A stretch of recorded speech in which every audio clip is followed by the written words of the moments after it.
ये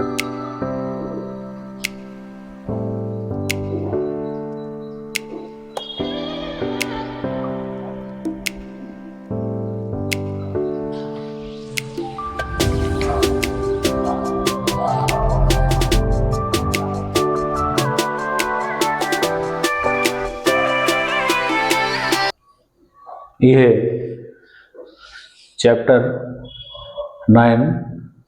इसमें हम आज का टॉपिक पढ़ने जा रहे हैं प्रकाश का परावर्तन और रिफ्लेक्शन ऑफ लाइट। तो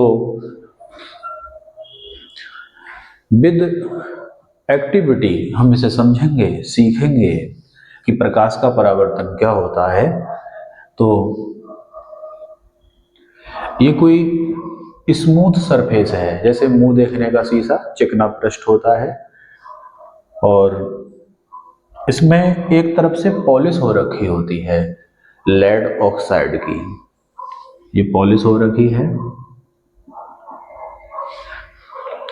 अंदर मरकरी या चांदी इसकी पॉलिश होती है। उसे सुखाने के बाद फिर ऊपर से लेड ऑक्साइड कर देते हैं। तो जिधर से मुंह हम देखते हैं शीशे में, जो शाइनिंग मारता है वो पॉलिश होती है पारा या चांदी की, और जो बैक साइड से शीशा हमको रेड पॉलिश दिखती है वो लेड ऑक्साइड होता है।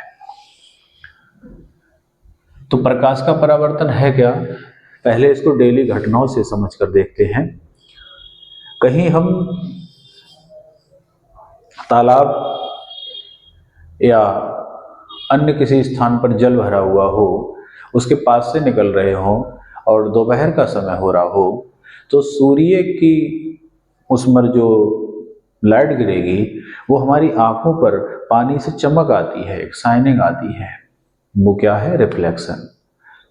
दूसरा, हम घरों में जो मुंह देखने का शीशा है उसे अगर लेकर बाहर धूप में खड़े हो जाएं और घर की तरफ को उसका मुंह करें तो एक चौकाचौंध सी उत्पन्न होती है, वो भी क्या है, रिफ्लेक्शन।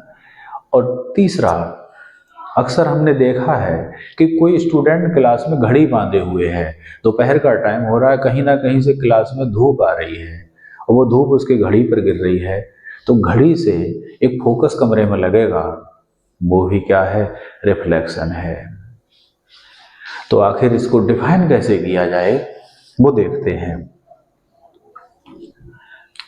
तो जब प्रकाश किसी चिकने पृष्ठ पर आपतित होता है, प्रकाश के गिरने को आपतन कहते हैं, इंग्लिश में कहते हैं इंसिडेंट।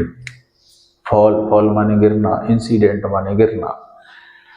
जब प्रकाश किसी चिकने पृष्ठ पर गिरता है तो उसी माध्यम में वापस लौट जाता है। इस घटना को प्रकाश का परावर्तन कहते हैं, वापस लौट जाना। तो संसार में जितनी भी वस्तुएं हमें दिखाई देती हैं वो सब किस वजह से दिखाई देती हैं, परावर्तन के। परावर्तन मतलब लाइट उस पर गिर के रिफ्लेक्ट होती है, तब वस्तुएं दिखाई देती हैं। अगर लाइट उसमें होके पार निकल जाए तो हमें वस्तु दिखाई नहीं देगी, वस्तु अदृश्य हो जाएगी। अब इसमें कोई स्टूडेंट क्वेश्चन करेगा कि जी खिड़कियां, कहीं पर दरवाजे कांच के होते हैं, ग्लास के, और वो तो हमें दिखते हैं, लेकिन अगर उनको दूर से देखा जाए तो हमें यह आभास नहीं हो पाएगा कि वास्तव में यहाँ पर कांच का अगर कोई गेट है तो वहां है या नहीं, अगर आर पार दिख रहा है। अगर उस कांच के गेट पर धूल मिट्टी आ रखी है तो कुछ लाइट, टोटल लाइट पार नहीं होगी, कुछ लाइट टकराकर रिफ्लेक्ट होगी, कुछ उसमें एब्जॉर्ब हो जाएगी धूल मिट्टी की वजह से। लेकिन अगर कांच का कोई गेट बिल्कुल साफ है और हमारी दूरी कांच के गेट से कुछ अधिक है तो दूर से हम ये अंदाज नहीं लगा पाएंगे कि वहां गेट है या नहीं है, आर पार दिख रहा है। तो क्यों? क्योंकि लाइट उसमें से पार निकल गई, और पार निकलने को कहते हैं अपवर्तन। वो इस टॉपिक के बाद में आएगा। तो पहला प्रश्न हमारा उठता है कि जो वस्तुएं हैं, कोई व्यक्ति दिख रहा है, दीवार दिख रही है, मकान दिख रहा है, वो प्रकाश की किस घटना के कारण दिख रहा है? तो हमारा जवाब क्या होगा? परावर्तन। गिरने वाली किरण को कहते हैं आपतित किरण,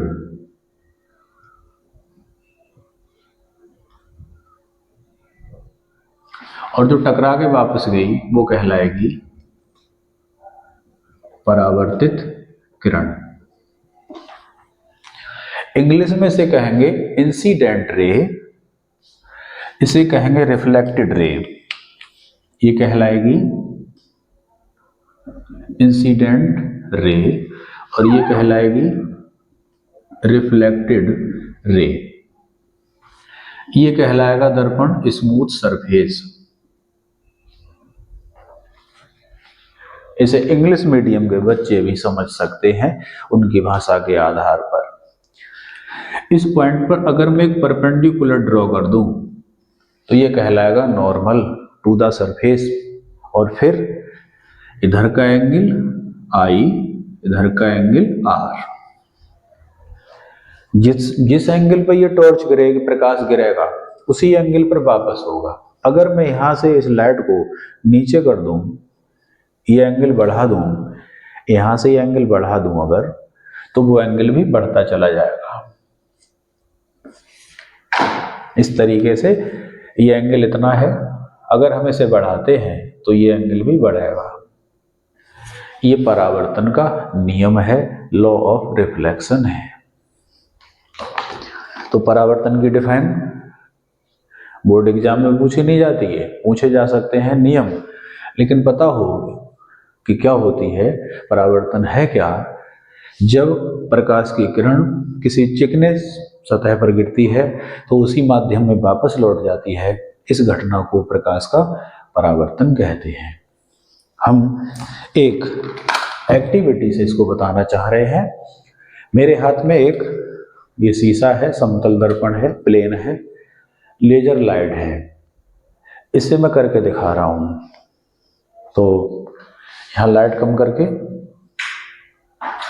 लाइट की इंटेंसिटी हम कम कर रहे हैं, इसमें मालूम पड़ रही हो, नहीं तो और कम कर रहे हैं।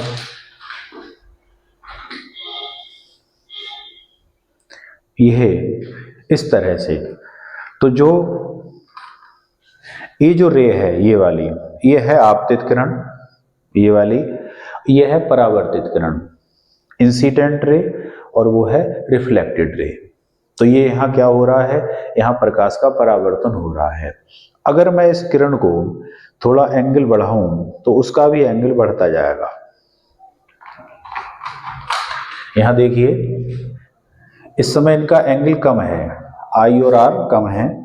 अब मैं इनके एंगल को अगर बढ़ाता हूं तो उनका एंगल बढ़ता जाता है। जितना मैं आई को कम करूंगा आर कम हो जाएगा, पास पास आ जाएंगी। जितना मैं दूर करूंगा, आई बढ़ाऊंगा, तो आर भी बढ़ता जाएगा, इस तरीके से। तो ये रिफ्लेक्शन के लॉ को फॉलो कर रही हैं।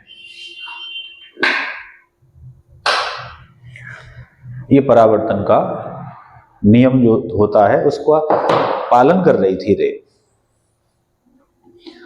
दो कोण दिखाए हैं आई और आर, इनके नाम क्या है? आई को कहेंगे आपतन कोण, आर को कहेंगे परावर्तन कोण। Incident angle, reflected angle. तो ये चित्र हुआ।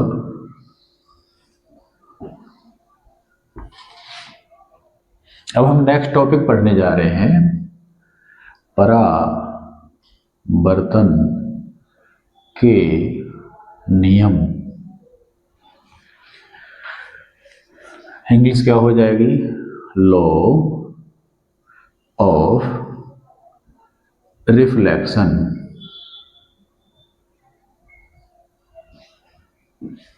Law of reflection. तो परावर्तन के दो नियम हैं। नंबर 1, अभी मैंने लेजर लाइट से प्रकाश डाला था तो वो जिस प्लेन में गिरा उसी प्लेन में वापस लौट गया।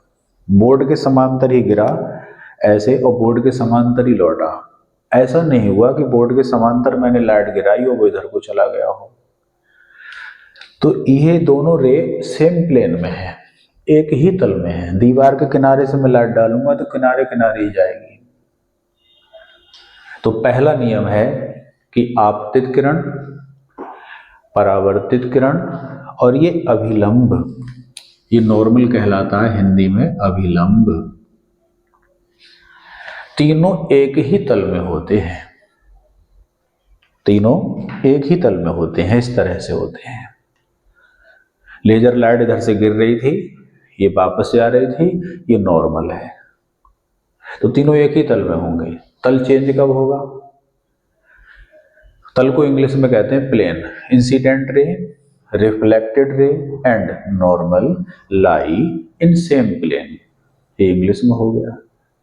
प्लेन कब बदल जाते? अगर ये किरण इधर को हो जाती, ये रे गिराते हम इधर को, चली जाती इधर को, तो सेम प्लेन में नहीं होते, लेकिन ये सेम प्लेन में होते हैं।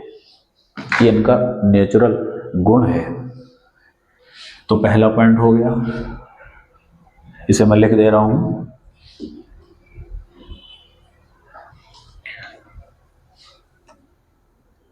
पहला नियम, आपतित किरण ये वाली, कॉमा परावर्तित किरण और आपतन बिंदु पर अभिलंब एक ही तल में होते हैं।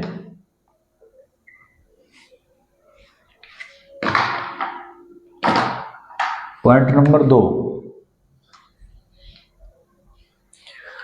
आपतन कोण सदैव परावर्तन कोण के बराबर होता है। Incident angle always equal to the reflected angle. हम अभी लेजर लाइट की रे को गिरा रहे थे, जब हम पास में गिरा रहे थे कम एंगल पर, तब वो भी कम एंगल पे जा रही थी। जैसे जैसे हमने इसका एंगल बढ़ाया उसका एंगल भी बढ़ता चला गया। तो ये दूसरा नियम है। आपतन कोण सदैव, आपतन कोण को किससे लिख रहे हैं? आई से। सदैव परावर्तन कोण आर के बराबर होता है। इसको मैथमेटिकल फॉर्म में अगर लिखेंगे हम, ये तो स्टेटमेंट हुआ, तो वो हो जाएगा angle I equal to angle R. I R से क्यों लिखे गए? जैसा कि क्लियर है, इंसिडेंट आई से लिखा है, रिफ्लेक्टेड आर से लिखा है। तो इस तरह से हमने ये थोड़ी सी बात बताई। इसमें महत्वपूर्ण बात यह है, कंक्लूजन वाली, बच्चे के अपने निष्कर्ष वाली, कि परावर्तन का हमने उदाहरण तो बताए कि वस्तुएं दिखाई नहीं देंगी अगर परावर्तन ना हो। वस्तुएं दिखाई ही परावर्तन की वजह से दे रही हैं। और घरेलू हमने उदाहरण भी बताया कि घड़ी बांधे हैं, घड़ी से कहीं कहीं चौंध लगती है, मुंह पे चमक लगती है, दूसरे के चेहरे पे चमक पहुंच जाती है, वो भी परावर्तन है। इसके अतिरिक्त हम परावर्तन को एक डेली लाइफ में यूज कैसे कर सकते हैं, साइंटिफिक रूप में, किसी तकनीकी में। तो एक यूज तो हमें बहुत महत्वपूर्ण अच्छा लगा कि समुद्र की जो गहराई नापते हैं वो परावर्तन मेथड से ही नापते हैं। उसमें सिग्नल नीचे भेजा जाता है और नीचे से टकरा के वो ऊपर लौट के आएगा। तो जब लौट के आएगा तो वो प्रोसेस कौन सा होगा? परावर्तन होगा। दूसरा, जो वायुयान उड़ते हैं ऊपर फ्लाइट, उनकी जो लोकेशन जानकारी ली जाती है रेडार के द्वारा, तो रेडार से जो सिग्नल जाता है वो उससे टकराकर वापस आता है, उसकी सूचना देता है कि कितनी दूरी पर वायुयान उड़ रहा है। तो परावर्तन का यूज कितना महत्वपूर्ण है हमारे एयरलाइन सेक्टर में भी और समुद्र में भी। धन्यवाद। इसके साथ ही आप बाकी कार्य हम नेक्स्ट वीडियो में बताएंगे।